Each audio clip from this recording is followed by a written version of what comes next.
Salam dəyərli müəllimlər, hər birinizi xoş gördük. Biz bu izahda biliyin növləri haqqında danışacağıq.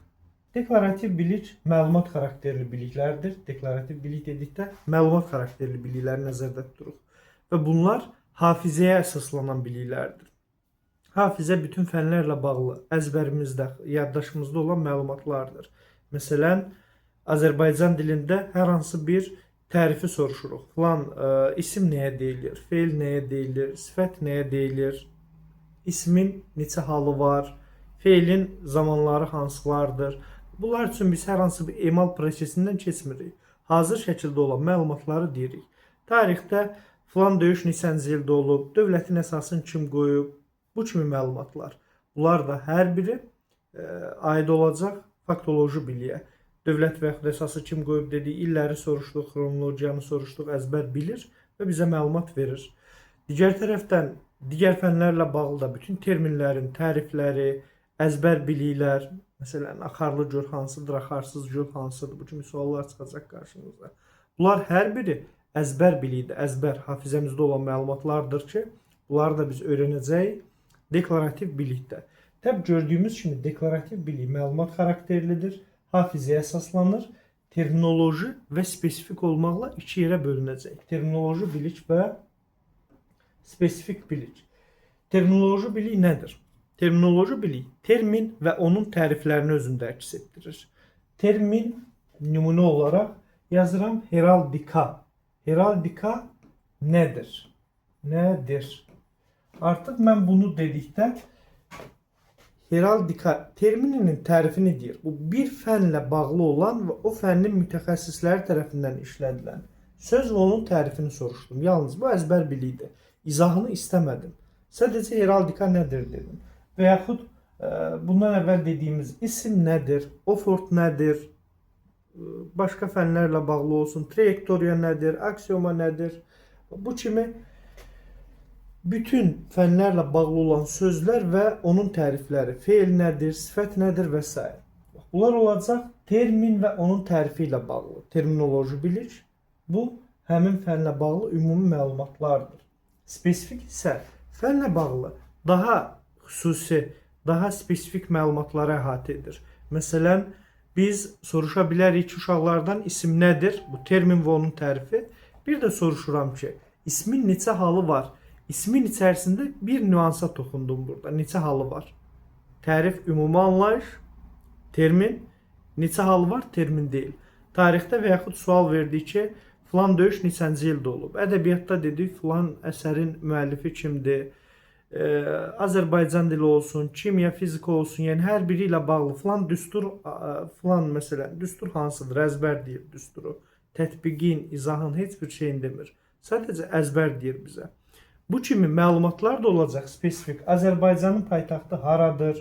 Dünyanın ən uzun çayı hansıdır? Ən yüksək zirvəsi hansıdır? Filan ölkənin ən böyük şəhəri, dünyanın ən çox əhalisi olan dövləti. Bu kimi sualların hamısı termin və onun tərifi deyil. Onun üçün amma məlumat xarakterli bilikdir ki, bizim ondan sadəcə məlumatımız var. Bunlar hər biri olacaq spesifik biliklər. Spesifik bilik ilə bağlı deyəcəyimiz bu qədər. Nə suallarınız olsa deklarativ bilik ilə bağlı rəy bölməsinə və yaxud bizim əlaqə nömrələrimizə yazın. Biz cavablandıracağıq. Növbəti konseptual bilik haqqında danışırıq. Konseptual bilik deklarativ bilikdən fərqli olaraq əsaslanacaq təfəkkürə. Bəs indi təfəkkür nədir, hafizə nədir? Bu haqda danışaq. Biz hafizə dedikdə birbaşa yaddaşımızda olan, xatırladığımız məlumatları deyirik. Təfəkkür dedikdə isə artıq biz birbaşa xatırladığımız məlumatlar orada xatırlamağımız tək bəs etmir.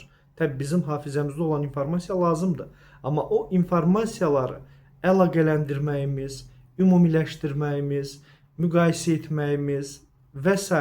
Yəni bir hazır informasiya var, bir də bizdə emal prosesi var. Konseptualda siz o emal prosesini görəcəksiniz.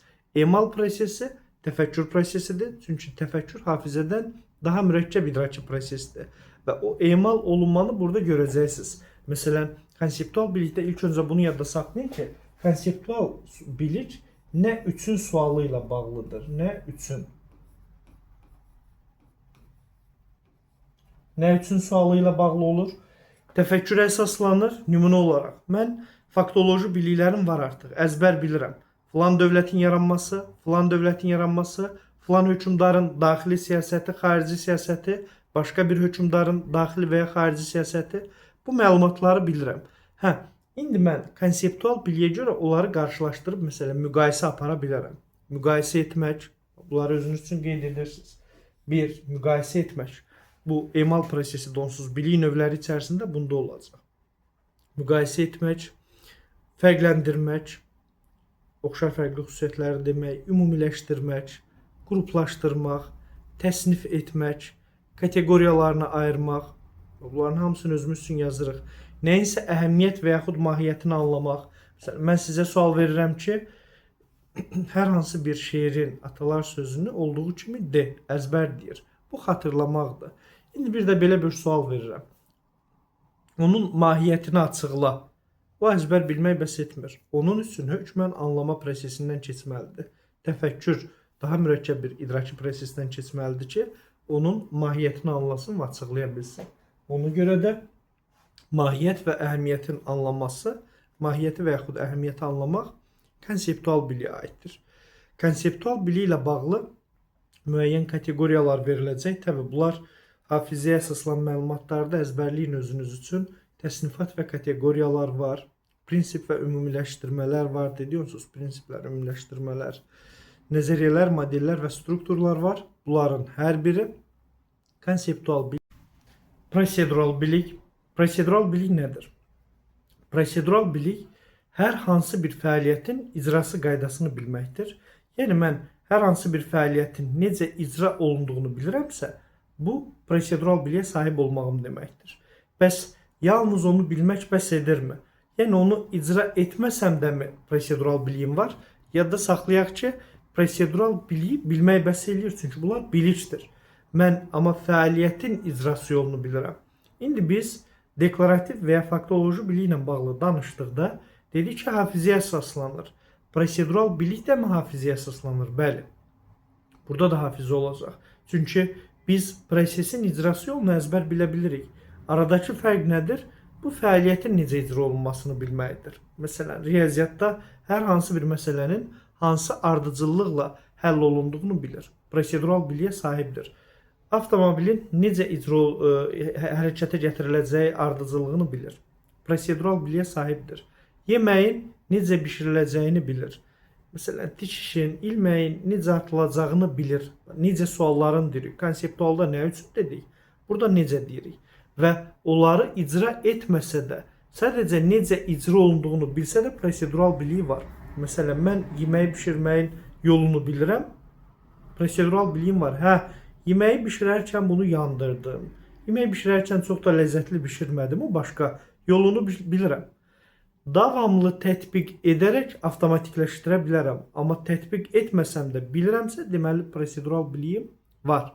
Nümunə olaraq soruşuram ki, Aqil müəllim məsələn, filan hərəkəti, filan məsələni necə həll etmək olar? O mənə həll etmək qaydasını dedi, amma həll etmədi. Deməli prosedural biliyə sahibdir. Məsələni qoydum qarşısına, həll etsin. Həll edərkən prosedural biliyindən istifadə etdi, amma etdiyi fəaliyyətdir. Məsələn, taksonomiyanın tətbiq etmək mərhələsi ilə bağlıdır. Adətən belə olur. Ona görə də yadda saxlayaq.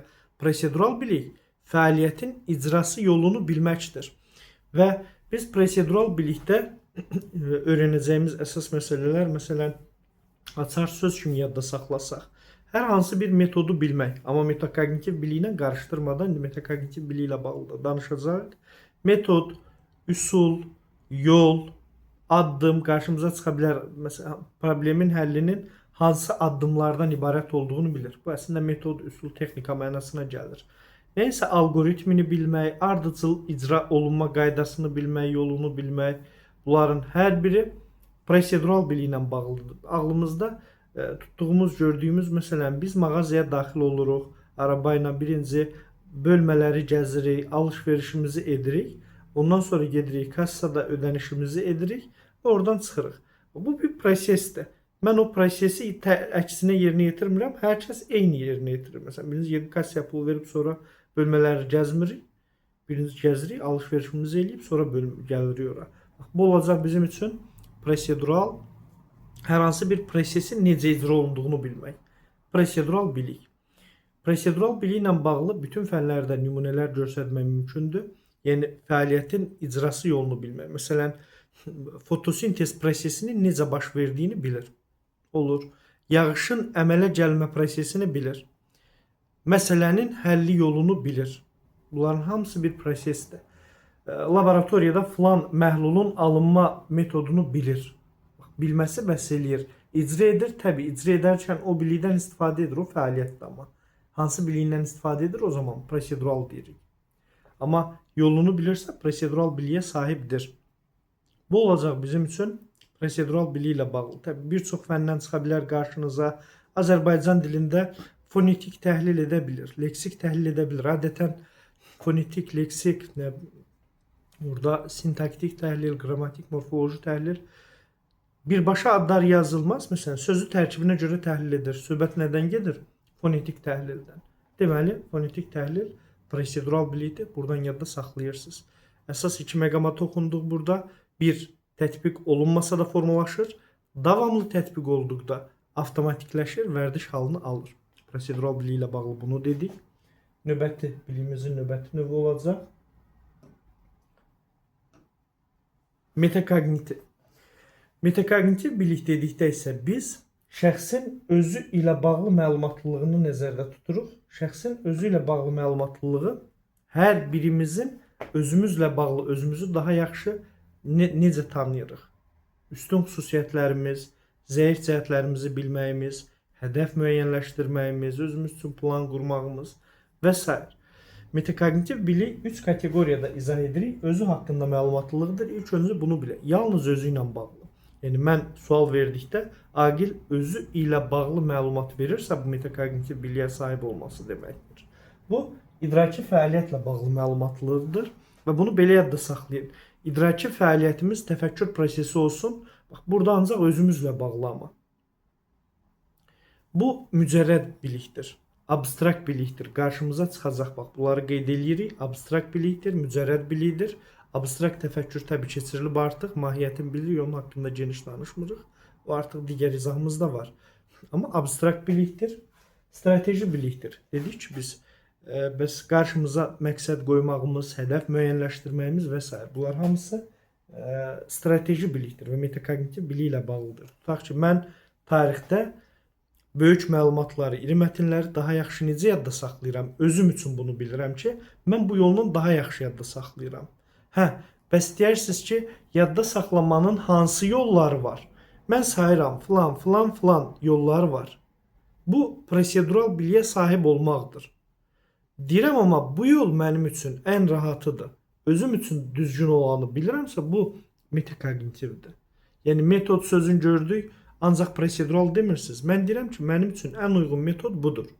Sual verir, xarici dildə sözləri daha rahat necə yadda saxlayırsınız? Hər kəs özünün rahat yadda saxlama yolunu deyir. Bu da metakognitivdir. Çünki şəxsi ilə bağlıdır. MİQ imtahanına, müəllimlərin işə qəbuluna, universitetə, buraxılışa və s. hazırlaşır şagird. Bu zaman özü üçün plan qurur, hədəf müəyyənləşdirir və ona doğru addımlayır. Bu addımlaması, planı qurması hamısı birlikdə özü ilə bağlı edir. Metakognitiv biliyə sahib olması deməkdir. Metakognitiv bilik bir çox yerdə qarşımıza çıxa bilər. Bizim həm dərsdə, həm həyatda uğur qazanmağımıza təsir edir. Çünki metakognitiv bacarıqların formalaşmasında bunun haqqında bir geniş formada danışmışıq artıq. Necə formalaşdırılacağını bilirik. Hansı ki, müşahidə etməyimiz, özümüzlə bağlı informasiya toplamağımız, ətrafdan özümüzlə bağlı rəy almağımız, prosesdən hökmən şuurlu formada agah olmağımız, müəyyənləşdirdiyimiz üstün və yaxud zəif cəhətlər, yəni mən özümü qiymətləndirmə aparıram. Üstün cəhətim nədir, zəif cəhətim nədir? Bunu etdikdən sonra mən onunla bağlı məqsəd qoyuram, plan qururam, həmin o məqsədi, planı həyata keçirirəm və s. Bunların hər biri metakognitiv biliyin formalaşması üçün bacarıqlardır ki, mən artıq özümlə bağlı daha yaxşı məlumatlıyam. Yadda saxlayaq, metakognitiv bilik üstün bilikdir. Bizim yalnız dərsdə yox, həyatda da, hətta qarşılaşacağımız konfliktlərdə belə özümüzü idarə etməyimizdə bizə dəstək olacaq. Çünki biz özümüzü daha yaxşı tanıyırıq o zaman. Biliyin növləri ilə bağlı verəcəyimiz izah bu qədər. Sağ olun, Allah amanda qalın.